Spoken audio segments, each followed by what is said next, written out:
texto da mensagem desta manhã se encontra no Evangelho segundo Marcos, como nós temos caminhado pelo Evangelho de Marcos, no capítulo 4 ainda, no versículo 30 ao versículo 34. Evangelho segundo é narrado por Marcos, no capítulo 4, do versículo 30 até o 34, diz assim a palavra de Deus. Disse mais: aqui assemelharemos o reino de Deus, ou com que parábola o apresentaremos? É como um grão de mostarda, que, quando semeado, é a menor de todas as sementes sobre a terra. Mas, uma vez semeada, cresce e se torna maior do que todas as hortaliças, e deita grandes ramos, a ponto de as aves do céu poderem aninhar-se à sua sombra.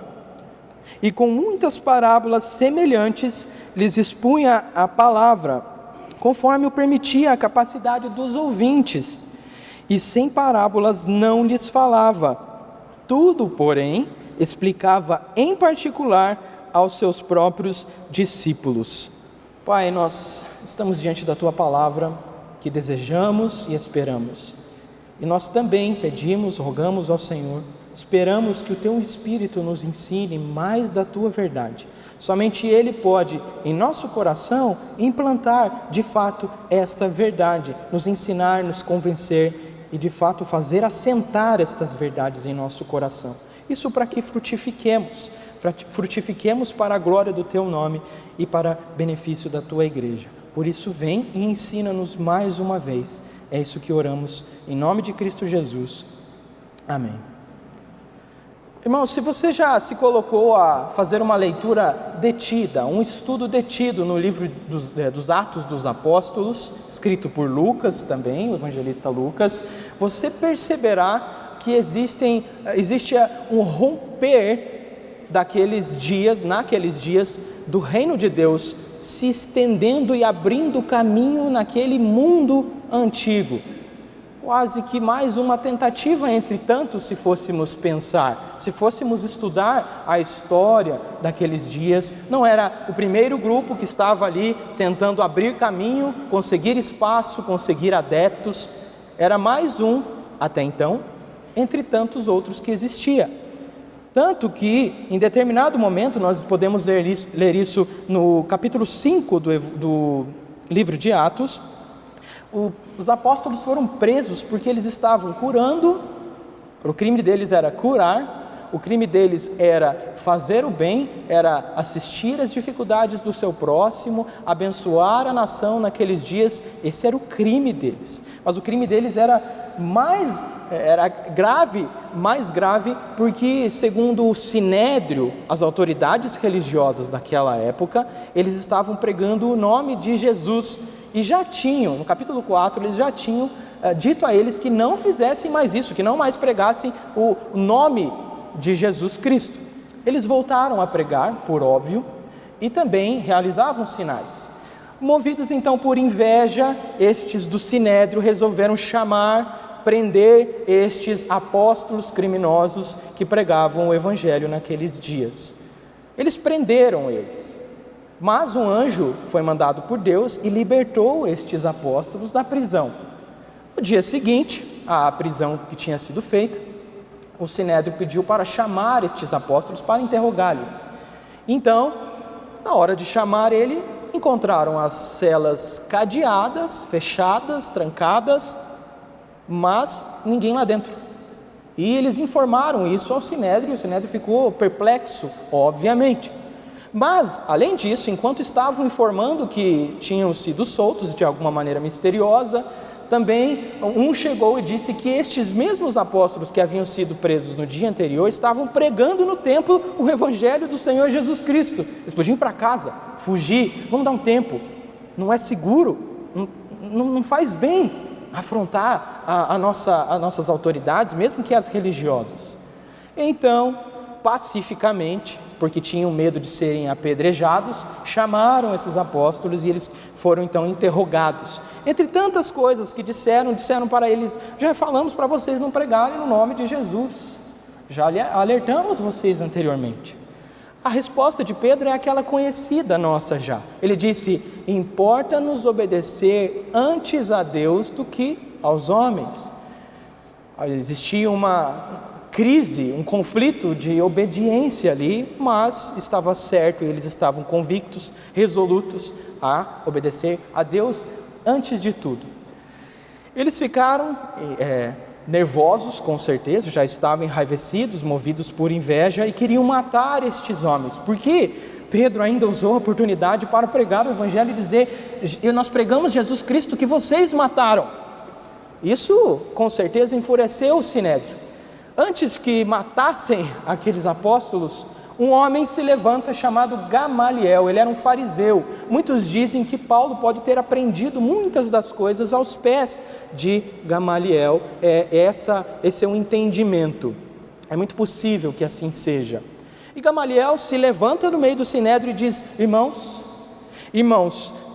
tenhamos cuidado. Ele disse: agora vos digo, dai de mão a estes homens, deixe que eles se vão, deixe que continuem, porque... E aí então Gamaliel cita outras seitas, consideradas seitas naqueles dias, que se levantaram, mas deram em nada. O seu grande mestre acabou morrendo e os seus seguidores se dispersaram. Ele cita pelo menos 2 exemplos.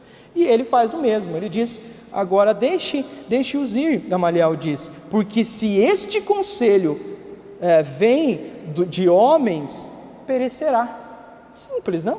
Óbvio, se já aconteceu antes, poderia acontecer de novo. Ele está dizendo: se vem de homens, perecerá, mas se é de Deus, não podereis destruí-los, para que não sejais porventura achados lutando contra Deus. O Sinédrio concorda com Gamaliel, então deixa estes homens irem. O que nós vemos é que esses apóstolos estavam seguindo o mandamento de Jesus, a ordem de Jesus de pregar o evangelho. Eles estavam obedecendo o comando que Jesus deu depois da ressurreição, logo no começo do livro de Atos, conhecido também o texto, Atos 1:8, que diz que, Atos 1:6 começa dizendo: então os que estavam reunidos com Jesus perguntaram para ele: será agora que o Senhor vai restaurar o reino a Israel? Era uma expectativa política. Era uma expectativa de que Jesus então fosse o Messias, que iria tirar Israel debaixo do domínio do Império Romano e voltar às glórias. Ele era o filho de Davi. Lembre-se da glória do reino de Israel no tempo de Davi. Era essa a expectativa que estava nutrindo a pergunta deles neste momento. E eles perguntam a Jesus e Jesus responde: não vos compete conhecer tempos ou épocas que o Pai reservou pela sua exclusiva autoridade, mas recebereis poder ao descer sobre vós o Espírito Santo, e sereis minhas testemunhas, tanto em Jerusalém, como toda a Judéia e Samaria, e até os confins da terra. Por enquanto, só palavras. Por enquanto, só um comando. Talvez os outros que já tinham perecido, outros grupos, também tivessem a mesma força motivadora. Vamos encher esta terra com o nosso ensino. Jesus aqui está dando a sua palavra. Mas, volto a dizer, se você estudar com dedicação e afinco e sensibilidade, você verá o livro de Atos cumprindo a palavra de Jesus de Atos 1:8. Porque do capítulo 2 ao versículo 8 você tem o evangelho se expandindo em Jerusalém, a começar pelo Pentecostes, até que levantou-se perseguição e eles tiveram que sair dali e foram para as demais regiões. Então, a partir do capítulo 8 de Atos até o capítulo 9, você vê o evangelho sendo distribuído e testemunhado na Judéia e Samaria. É só você ler. Talvez não esteja escrito lá: agora vai ser assim e agora para essa região. Mas essa é a transformação do mundo naquele dia. Jerusalém, toda a Judéia e Samaria. E por fim, a partir do capítulo 9 até o fim do livro de Atos, nós temos o evangelho atingindo os confins da terra naqueles dias. O livro de Atos termina com Paulo em Roma. Ele está ali no interrogatório, ele está preso em Roma. O evangelho se expandiu. Então não eram só palavras. Quem é que poderia prever esse tipo de coisa? Quem é que poderia dizer que isso tudo daria em sucesso? diferente daqueles grupos que se levantavam naquela mesma época em que os apóstolos saíram a pregar. Quem poderia dizer isso? Pois bem, Jesus poderia dizer isso. E essa é a parábola que nós temos aqui. Jesus poderia ter dito tudo isso que eu disse, e de maneira muito melhor, claro, e muito mais se achasse necessário. Ele poderia explicar o avanço do reino, mas ele decidiu fazer isso por meio de uma parábola simples, curta e objetiva parábola. Então Jesus é que poderia, e não apenas poderia, como previu e certificou os seus ouvintes do crescimento infalível do reino de Deus. É por isso que nós temos no versículo 30, disse mais: a que assemelharemos o reino de Deus? Anteriormente nós já vimos que ele falou que o reino de Deus é como se um homem lançasse a semente à terra. Então dormisse, se levantasse, passassem dias, passassem noites, e a terra por si mesma fez a semente frutificar. Nós falamos isso na semana passada, e vimos que essa parábola fala sobre a graça de Deus operando de modo secreto, de modo infalível, levando o reino a cada estágio e maturação e completude. Aqui nós vemos Jesus fazendo uma pergunta, simplesmente uma pergunta retórica. Era comum que eles fizessem esses tipos de perguntas para que chamassem a atenção daqueles ouvintes. Se Jesus chama a atenção deles, chama a atenção nossa para um ensino importante sobre o reino de Deus, que nós devemos considerar com todo empenho, com toda dedicação. Então ele pergunta aqui: nós vamos assemelhar o reino de Deus, ou com que parábola o apresentaremos? Jesus já tinha feito isso, mas agora diz, versículo 31, é como um grão de mostarda, que quando semeado, é a menor de todas as sementes sobre a terra. Se você tem um conhecimento um pouco mais avançado sobre estas questões, saberá que, talvez não precisa ser tão avançado assim, mas uma questão de curiosidade talvez, a menor das sementes que nós temos conhecida hoje não é a de mostarda, é de uma orquídea, é muito pequena, menor que a de mostarda, obviamente. Mas então Jesus está mentindo? Talvez não Jesus, mas Marcos se equivocou. Marcos não sabia qual que era e escreveu mostarda?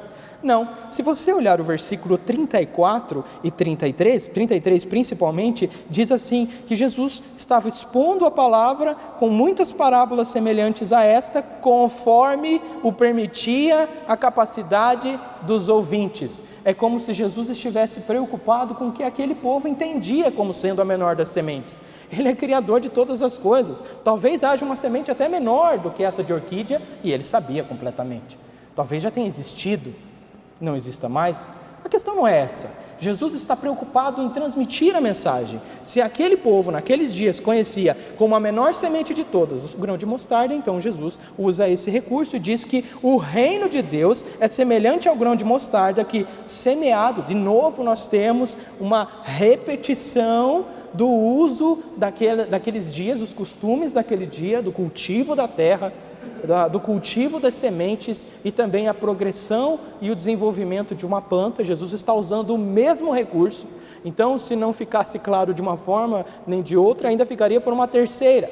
Jesus está sendo simples, não simplista, simples. Lembre-se, falei já aqui, falamos outras vezes, parábolas são linguagem simples, que tem como conteúdo uma verdade celeste e profunda.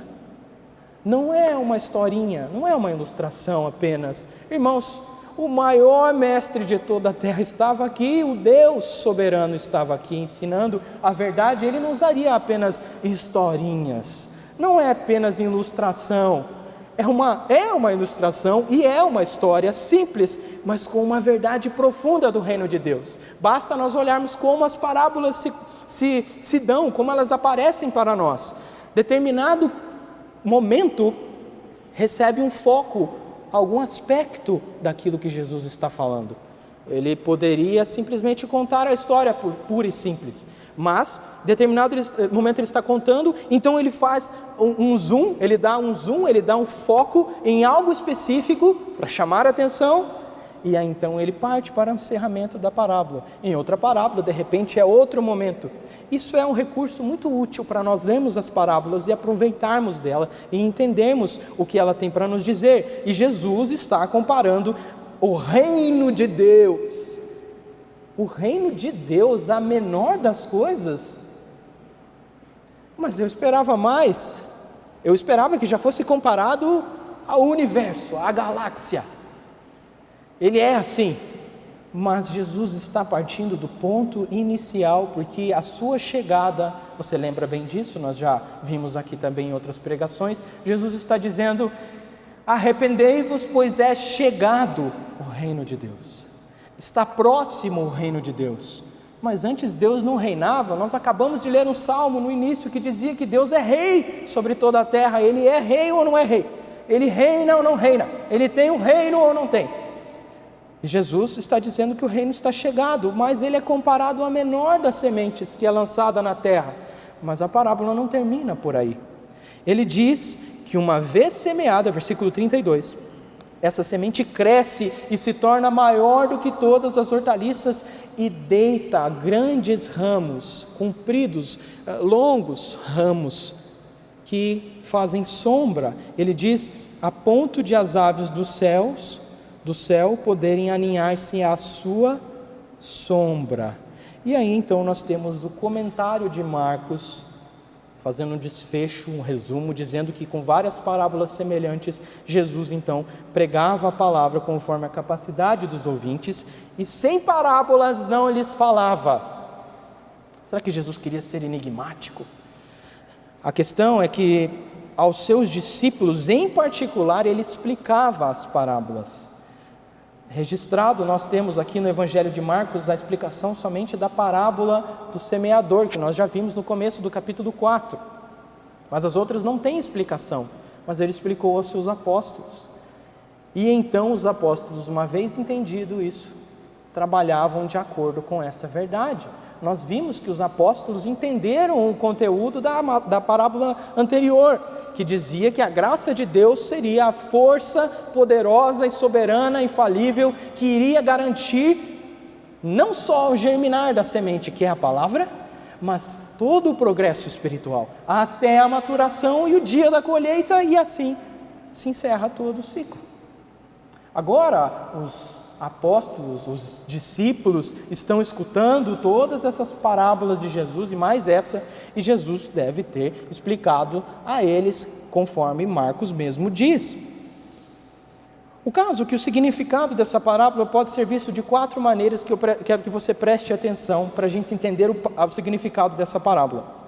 Em primeiro lugar, nós temos que a pequena manifestação do reino na Palestina do primeiro século é vista como a primeira manifestação do reino de Deus. Ainda que as multidões que seguissem a Jesus, ainda que ela fosse composta por discípulos verdadeiros, por curiosos, por interesseiros e infiltrados ali, tinham alguns que queriam matar Jesus e pegar ele em alguma questão, uma questiúncula, muitas vezes da lei, dos fariseus, não de Deus, para que então matassem Jesus. Essa multidão era composta basicamente deste grupo, ou desses tipos de pessoas, aquilo que era um grão de mostarda, mesmo que fossem grandes multidões, aquilo era um grão de mostarda perto do que haveria de ser. Eu comecei falando sobre o livro de Atos, que é, no mínimo, um estudo de caso. Como é que esse grupo conseguiu, naqueles dias, sobressair os demais grupos que não conseguiam resistir e sobreviver? No mínimo, alguém precisa dar o braço a torcer e dizer que isso é curioso e deveria estudar esses casos. Talvez os discípulos que receberam a interpretação das parábolas, como nós já vimos, pudessem se questionar acerca do sucesso da obra em que se colocariam. Eles poderiam se perguntar, talvez até internamente, enquanto ouviam Jesus: seremos ouvidos? Nós seremos atendidos? Alguém atenderá ao chamado do Evangelho? Que sucesso tem isso? Já ouvimos que a semente vai frutificar, eles podiam pensar. Já vimos que a semente frutifica em alguns tipos de solo específico, solos preparados, como a parábola do semeador nos mostrou. Nós vemos que a graça garantirá não só o germinar da semente, mas a colheita, do começo ao fim. Nós já vimos isso. Mas que tamanho tem essa obra? Qual é a dimensão disso tudo? É um reino mesmo? Ou será só um grupinho que se desenvolve aqui e ali, um grupo de sectários que de repente precisam ir para as montanhas, morar afastado de toda a sociedade para não serem perseguidos, para não pecarem? Será que esse tipo de grupo que nós faremos parte, eles podiam pensar? Jesus garante a eles e a nós que o reino de Deus, o evangelho do reino, prosperará, ainda que se pareça com a menor das sementes naqueles dias, e que por fim produzirá uma grande colheita. Este é o primeiro objetivo dessa parábola. E então nós temos o segundo objetivo dessa parábola, o segundo significado. Como já foi adiantado, o livro de Atos nos mostra o cumprimento das palavras de Jesus, não só desta promessa, mas de Atos 1:8. Eu já falei sobre isso no começo. Você pode estudar isso e conferir por si mesmo. Qualquer historiador, então, que abordasse o livro de Atos é um livro basicamente de história, né? Ele está narrando a história do cristianismo no primeiro século e o desenvolvimento da fé. Aprendemos muito ali. Não significa que é história, então você pode descartar, e não é regra de fé e prática. Pelo contrário, é um livro, basicamente, em termos literários, de história. Qualquer historiador, então, que pegue este livro, que estude esse livro, deve conectá-lo, em alguma medida, ao ensinamento do Mestre, que no caso foi Jesus. Qualquer um que aborde o livro de Atos precisa reconhecer que ele é, então, uma matéria útil para um estudo de caso. Para nós, os crentes, aqueles que creem na palavra do Senhor e aqueles que vivem a palavra do Senhor, nós temos a verdade da palavra do supremo profeta. Sim, esta parábola, ela não é apenas uma história, mas ela se transforma numa profecia, porque até então era somente um grão de mostarda. Então ela se transforma numa profecia que se concretizaria. Nos 40 anos depois da morte de Jesus Cristo, o Evangelho já tinha alcançado as grandes cidades, os grandes centros culturais do Império Romano, do mundo. E olha que o Império Romano era enorme nestes dias, influente, poderoso, e o Evangelho se alastrou nos 40 anos seguintes à morte do Senhor Jesus e a sua ressurreição. Ou seja, poucos anos depois da ascensão de Cristo aos céus, o reino já estava em desenfreado progresso, imparável progresso. Não demorou muito. 40 anos depois você tem um progresso exponencial. E em terceiro lugar, nós vemos que os frutos de um pequeno começo devem ser considerados. Deus não nos colocou numa posição, Deus nos colocou em uma posição histórica privilegiada. Nós podemos olhar para trás 2000 anos e perceber a igreja do Senhor crescendo. Quando foi? Eu amo a história da igreja, eu amo estudar a história da igreja, porque é uma forma de perceber os atos poderosos do Senhor. E quando foi que o reino foi sucumbido? Quando foi que ele foi engolido? Veja, a história nos mostra que há mesmo as corrupções religiosas que partiram de dentro da própria igreja não puderam destruir o reino de Deus. Impérios se levantaram e desafiaram o reino do nosso Deus. Aonde eles estão? O Império Romano, onde é que ele está? O Império Romano caiu no final do século IV, no terceiro, quinto, no começo. E a igreja onde ela está? O reino de Deus onde ele está? Progrediu ou é uma pequena semente ainda?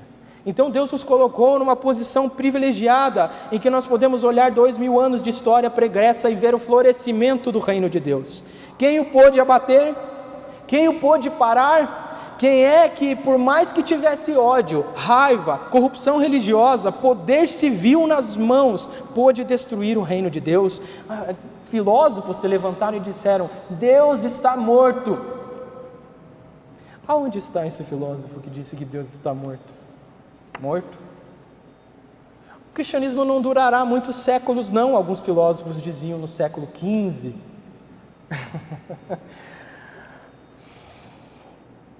Basta que nós olhemos para as obras do Senhor. Jesus está certificando os seus que o seu reino irá progredir infalivelmente e triunfantemente até que pudesse por ora parecer insignificante. Esse é o título da mensagem. Insignificante? Talvez. Vamos continuar. E em quarto lugar, então, nós temos que um dos apóstolos de Jesus, a um deles foi dada a oportunidade grandiosa de vislumbrar o fim. João, o apóstolo João, escrevendo Apocalipse, teve alguns trailers do fim dos tempos. E também os trailers de como as coisas funcionam no céu. É como se ele estivesse dizendo, vem cá. Ele escreveu perto do fim do primeiro século. Onde estava o cristianismo? Como estava caminhando o cristianismo? E ele chama João, e João escreve isso, nós temos o livro de Apocalipse, mostrando como o reino de Deus está se comportando. Será que ele está perdendo? Será que o grande dragão, lá no capítulo 12 de Apocalipse, está vencendo a igreja? Não, ele não conseguiu engolir o filho da mulher que estava parindo naquela imagem, naquela visão que ele tem. Então ele persegue a igreja, o dragão.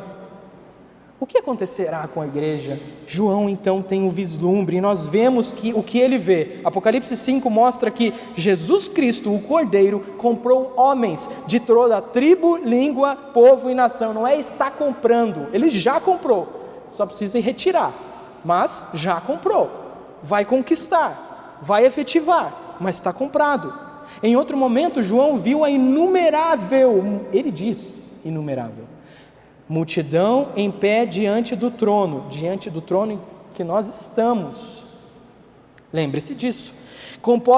Essa multidão inumerável era composta de tribos, povos, nações, línguas distintas, louvando o Senhor. Eles não estavam lamentando, Senhor, foi o que deu para fazer, desculpe. Não é assim que nós vemos. Diante dessas 4 coisas, nós temos algumas aplicações para que a gente encerre este momento. Em primeiro lugar, a aplicação mais clara e óbvia, que nós devemos com certeza fazer, é louvar as obras do nosso Rei. Você viu no Salmo de número 47, onde nós lemos no início, que diz: o Senhor é grande Rei de toda a terra, versículo 2. Ele nos submeteu os povos e pôs sob os nossos pés as nações. Subiu Deus por aclamações ao som de trombeta. Isso é uma linguagem real, essa é uma linguagem gloriosa. No versículo 7, de novo um refrão: Deus é o Rei de toda a terra. Cantem, salmodiem a Ele. É essa a aplicação inicial que nós temos. Louvor a Deus, o primeiro grande propósito dessa parábola, tanto para eles quanto para nós, é que nós louvemos a Deus. Primeiro porque Deus nos escolheu e nos colocou no reino dele. Não adianta nada você procurar louvar a Deus se você está fora do reino. Nós lemos também que alguns ficaram fora do reino porque não cumprem a vontade do nosso Deus. Nunca vos conheci, o rei dirá. Apartai-vos de mim. Nós precisamos e estamos, pela graça de Deus, no reino de Deus, e esse é o primeiro motivo de louvor. O segundo motivo de louvor é que Deus, desde um simples casal, Adão e Eva, começou o seu povo, fez crescer a semente santa, que dura até hoje, da qual veio, dessa descendência santa, veio o descendente que esmagou a cabeça da serpente e nos deu a vitória. É por isso que nós devemos louvar o Senhor. Uma segunda aplicação é que nós precisamos considerar esses movimentos que dizem por aí que nós temos que ser uma igreja relevante, que nós temos que ser uma igreja da vez, do dia, do século, da hora, do momento, do estilo, da moda. Uma igreja relevante. Se não for relevante, ninguém vem. Os apóstolos revirariam nos seus caixões ouvindo uma coisa dessa, que eles não procuraram ser relevantes. Na verdade, tudo que eles menos eram era relevantes. A gente vem com essas ideias e dá com os burros na água. Então, longe de nós essa ideia de igreja relevante. Isso significa que eu tenho que ser uma igreja que não fale, um cristão que não fale com as pessoas, que não dialogue com elas, que não as atinja? Obviamente não. Jesus é o primeiro que mostra nesta parábola, como nós já lemos, que ele falava conforme compreendiam. Então, essa é a estratégia de discurso, de linguagem, mas o conteúdo, o Evangelho. Nós devemos sempre pregar o Evangelho do reino, porque ele será pregado a todas as nações antes do fim, para testemunho delas. O reino produz muito benefício sobre a humanidade como um todo, porque mesmo que nós procuremos ser relevantes, ou procuremos ser relevantes, ainda assim essa semente cresce, os ramos são compridos o suficiente para fazer sombra, para que haja então benefícios sobre toda a humanidade. Há muita discussão se esses pássaros da parábola querem dizer gentios, os não-judeus que seriam agregados ao reino de Deus, ou se seriam os não-crentes que, tamanha a expansão do reino, seriam beneficiados de alguma maneira. Quantos reis, pessoas comuns foram beneficiadas pelo reino de Deus ainda que não fossem crentes? Quantas pessoas foram beneficiadas de alguma maneira simples ou grandiosa?